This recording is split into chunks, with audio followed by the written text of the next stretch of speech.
E o Ilame Egídio fala o seguinte: em quase 50%, os sul-americanos perdem na semi. Por que a imprensa ainda insiste em dizer que o campeão da Libertadores é favorito?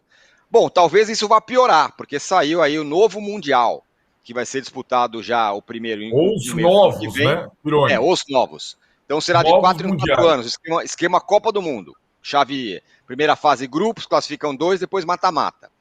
É assim que vai ser, e tem essa de 4 em 4 anos, essa competição. E esse Mundial que a gente vai ter agora do Fluminense vai ter todo fim de ano. Só que com outras regras também. Agora, o europeu já está na final. Então ele joga um jogo só. Exato. E o Mais sul-americano tem que adequado para a passar. atual realidade. Pois é. E o sul-americano ele vai encarar o campeão da CONCACAF, é o campeão da Libertadores contra o campeão da CONCACAF. Esse cara vai enfrentar o vencedor do outro lado que vem da onde que vem? Nem lembro mais. Da Ásia, Ásia, né? África, Oceania. Ásia, África e Oceania. E aí fazem Saturno. a semifinal e aí... Exatamente. Algum lugar assim. Isso. E aí eles fazem a final com o europeu. Eu tô Bom, já era difícil... com o prestígio do futebol sul-americano lá na FIFA, né?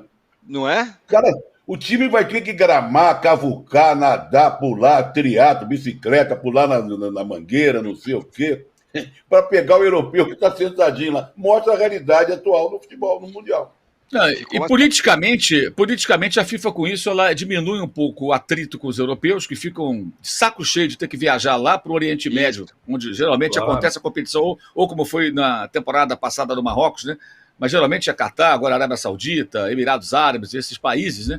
E fazer 2 jogos. Então, fazendo um jogo só, você incomoda menos. Aí, em compensação, quando chegar nesse período aí desse torneio de um mês, aí vai encher o saco deles, que vai ter que ficar lá mais de um time, né? Serão alguns europeus, durante um longo período. E isso vai impactar na temporada seguinte, porque os caras não vão ter férias, enquanto outros times estarão de férias. Porque isso vai acontecer, pelo que eu entendi, ao final das ligas europeias. Terminou o Campeonato Espanhol, estão classificados. Imagina, para esse Mundial, Barcelona e Real Madrid.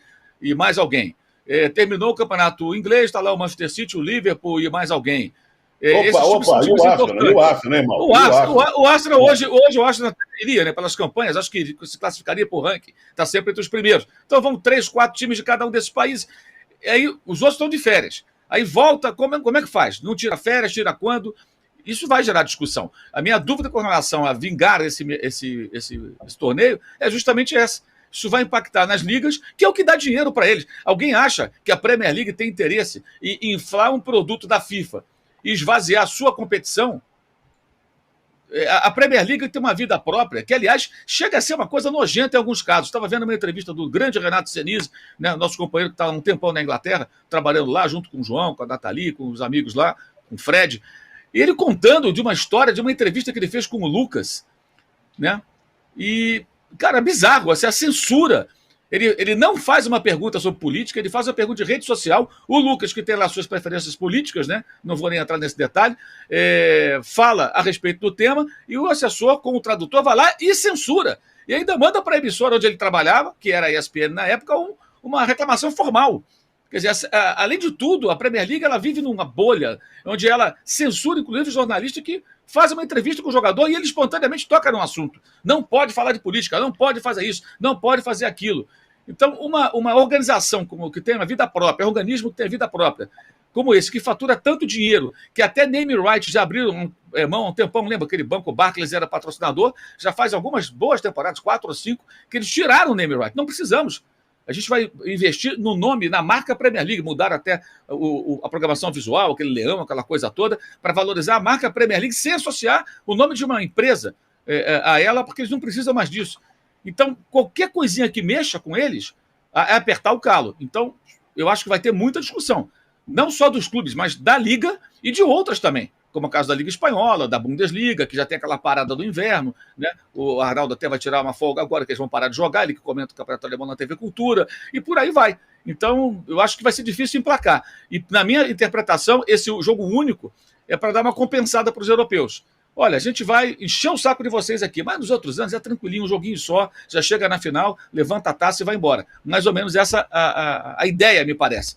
Agora, está muito claro que a FIFA não se conforma com o sucesso da Liga dos Campeões E hoje até da Libertadores aqui, que faz sucesso aqui no nosso continente, muito mais do que no passado, né? Isso aí acho que é bem claro. No passado remoto, a Libertadores é um torneio controverso, hoje não. Então, ela tem que criar uma competição dela. Não basta ter a Copa do Mundo e dominar o futebol como entidade máxima. Ela tem que criar um negócio dela com os clubes para ela faturar, para ela ter o controle dessa coisa. Mas vai ser muito difícil. Eu quero ver como é que vai ser para encaixar esse calendário. Um mês jogando, vai ser onde? Estados Unidos. Você imagina um mês esses times jogando, quando é para estar de férias. Aí você faz o quê? Tem que dar férias para os caras. E o detalhe é que quando tem a Copa do Mundo, se repete mais uma vez. Então você vai ter aí uma frequência muito grande de uma situação que vai afetar as ligas, e eu acho que isso vai gerar muita discussão. Boa. Então, só para complementar, pegar esse gancho, assim, vendo, né, em tese o mundialzão será entre 15 de junho e 15 de julho.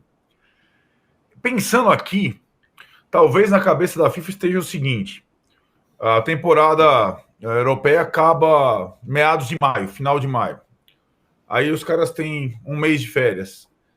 Eles vão dar para os europeus, ainda mais os Estados Unidos, a possibilidade de fazer um torneio de verão, como eles fazem normalmente, pré-temporada. Vai ser pré-temporada para os europeus. Aí os caras vão jogar com o cara, o cara que está... Como eles fazem normalmente. Nesse período, os Estados Unidos, na América do Norte, vários europeus vão lá, mas daí jogam com o Sub-20, com o cara com o novo reforço, como se fosse e aí é uma forma de incluir o Mundial numa espécie de pré-temporada dos europeus, e aí as chances dos outros talvez aumentem. Mas aí vira Mundialito. Aí vem o Roberto Carlos e fala: é o Mundialito, vai ser o Mundialito então. O Mundialito inchado, mas é o Mundialito. Isso. Que para ser um Mundial tem que ser a Vera, o couro tem que comer, tem que jogar com o time principal, né? Perfeito. Eu acho que ele dá essa forma, e a época dá a possibilidade para os europeus disputarem como um torneio de verão, né?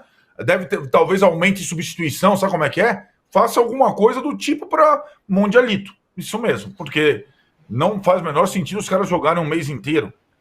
Como é que vai ser? E esse ato entre maio e junho?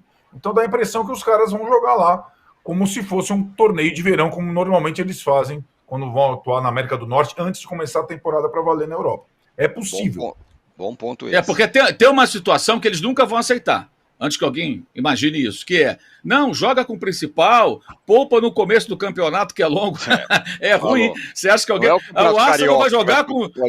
Exatamente, não é o Campeonato Carioca, vai jogar contra o Audax, contra a Boa Vista, você vai jogar contra os times da Premier League. Então o Arsenal vai entrar com um time misto nas primeiras rodadas, para perder ponto, para permitir com o outro ali, como o bife no final, porque vai ganhar por 2, 3 pontos de vantagem. Não tem o menor sentido. Não tem o menor sentido. É verdade. Muito bem, galera segue mandando mensagem aqui. Pegou, o tema pegou, a verdade é essa. O GGB Lima fala: o Al-Ahly é o Rio de Janeiro, o City é o Brasil no Mundial, diz ele aqui. Olha, então está comprovado o seguinte: você está demitido da função de fazedor de enquete. Olha essa mensagem aqui. Agora é o Juca que será o editor das enquetes. Olha essa mensagem aqui do Adalberto Jardim, porque o Mauro falou: não, esse negócio de ser time queridinho, isso aí não pega, não tá com nada, não sei o quê. O Adalberto Jardim escreveu: o âncora virou queridinho, estão até elogiando a enquete, tá vendo? Aí, ó. Só que ele não sabia que a enquete não era do âncora, era do Juca. É isso, exatamente. A nossa nova enquete já tem quase 2.000 votos, olha como é que tá, ó. Aliás, nos deem likes aí, hein? Estamos com uma audiência brutal e poucos likes. Vamos aí, galera. Você não deu, você deu o resultado sim da outra. Não, o Juca pediu. Deu um resultado. Tá. Agora, essa nova tá o seguinte, ó. Para quem você vai torcer hoje, que foi a sugestão do Trajano. Fluminense, 42%. Al-Ahly, 58%. Parecido. Mas é claro que seria o mesmo resultado. Eu não entendi, Zé. É evidente, cara. Fluminense é o Brasil? Não, não é. Para 60%. Para quem você vai torcer? Pro Al-Ahly, 60%. Você pode não ser Brasil e torcer pro Fluminense. Não, vou justificar. Porque esse é o jogo ainda da semifinal. Então é um jogo... somos todos Brasil. Eu acho que você estava colocando em relação a uma possibilidade de ter uma final com o City. Entendeu? Isso. Tem que passar primeiro por esse aí, ou não. Vamos lá. Bom, falamos aqui do Mundial, falamos do... Vamos repassar aqui os grupos os confrontos da Liga dos Campeões. Eu esperava que tivesse algum confronto da morte e tal, mas não vai ter exatamente. Só quero que você me fale qual o confronto mais casca para vocês, e a gente toca o barco. Os confrontos são os seguintes, hein? Arsenal e Porto, Barcelona e Napoli, esse é osso. Real Sociedad e Paris Saint-Germain, Atlético de Madrid e Inter de Milão, também é duro. Borussia Dortmund e PSV da Holanda, Bayern de Munique e Lazio, Manchester City e Copenhagen, Real Madrid e Leipzig. Tem alguns jogos osso aí, né? Atlético de Madrid, Napoli Inter de Milão. Barcelona. Atlético de Madrid, Inter de Napoli Milão. Barcelona para mim. Para mim, Atlético de Eu Madrid. acho que os jogos reunindo times mais, chamar de mais fracos, menos badalados, Sim. são os jogos mais possíveis de ter. Porque os grandes, vamos chamar grandes, Real Madrid, Bayern de Munique, Manchester City, pegaram adversários mais fracos. Isso. Não é isso? Isso mesmo. E tem um confronto ali entre outros pau a pau. Pau a pau. Tipo Atlético de Madrid, quem? Atlético de Madrid, quem? Inter de Milão, difícil. Difícil, não é? Diga lá, Eu Mauro. acho que... Arnaldo, pode falar. Mauro, Pode falar, Arnaldo. Não, assim, eu acho que a curiosidade é o Paris Saint-Germain em segundo da chave, né? Enfrentando a Real Sociedad, que foi a primeira da chave dela. Mas essa edição da Champions tem muito time mais ou menos, vamos combinar. É isso que eu quero dizer.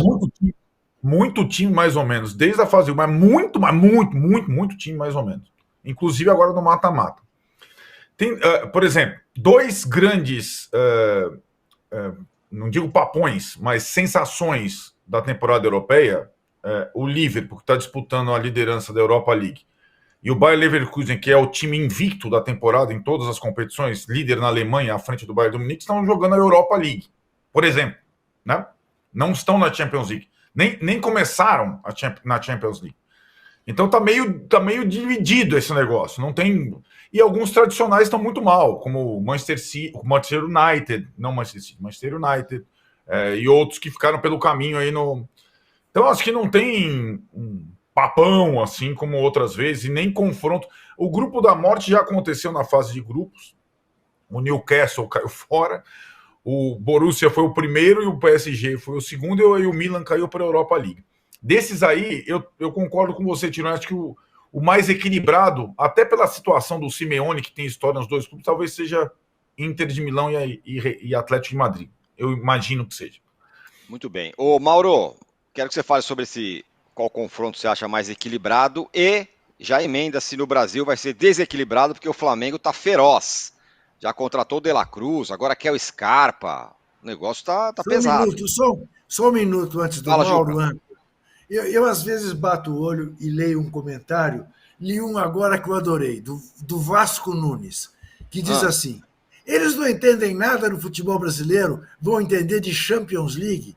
Aí eu me pergunto, o Ibis Nunes, por que você, Ibis Nunes, vê o programa? Para se irritar? Será o capeta? Ele gosta no fim da vida. Na verdade, o cara gosta. A galera gosta. Você devia chamar Ibis e não Vasco. Aqui, ó. Minha mensagem pro Vasco. Ó, Vasco Nunes. Tá aí. Diga lá, Mauro. Bem, primeiro que o cara que chama Vasco não pode ser Nunes, né? Que Nunes é ídolo do Flamengo. Pois Flamengo. Já tá errado. Tá errado pelo nome. É uma contradição ambulante do campeoníssimo aí. O jogo mais legal, acho que é esse, Inter e Atlético, né? Realmente tem alguns times assim que não são muito sedutores, né? A linha do que disse o Arnaldo nessa fase, o que gera até uma certa obviedade, né, para as fases subsequentes, né? Você já imagina mais ou menos quem vai se classificar na maior parte dos casos. Qual